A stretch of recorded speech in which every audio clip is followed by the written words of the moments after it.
ও দেশের বাইরে থেকে যারা এই প্রতিবেদনটি দেখতেছেন, আমি আবারও আপনাদের মাঝে নতুন একটা প্রতিবেদন নিয়ে আসলাম। আমি মোহাম্মদ রাজু ইসলাম। আমি বর্তমান যে প্রজেক্টটিতে অবস্থান করতেছি এটা হচ্ছে একটি জারা-1 হাইব্রিড ঘাস।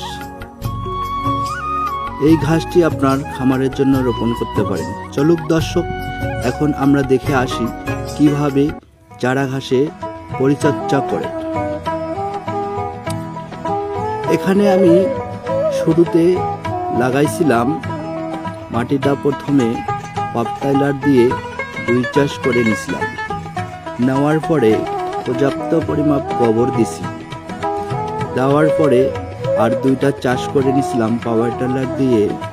তারপরে যেভাবে আলু রোপণ করে ঠিক সেইভাবে আমি এই ঘাসটি রোপণ করছিলাম। আমি এই ঘাসটি ডিস্টেন্স লাগাইছিলাম প্রায় 2 থেকে 2.5 ফিট করে। এখন মাশাআল্লাহ অনেক ফলন হয়ে গেছে। পুরো ভিডিওটি দেখার জন্য পাশে থাকবেন।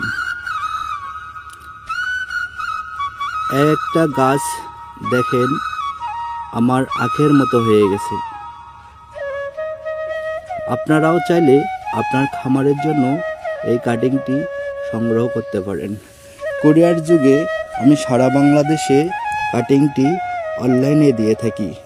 আমার নাম্বারে ডিসক্রিপশনে দেওয়ায় আপনারা যোগাযোগ করতে পারেন।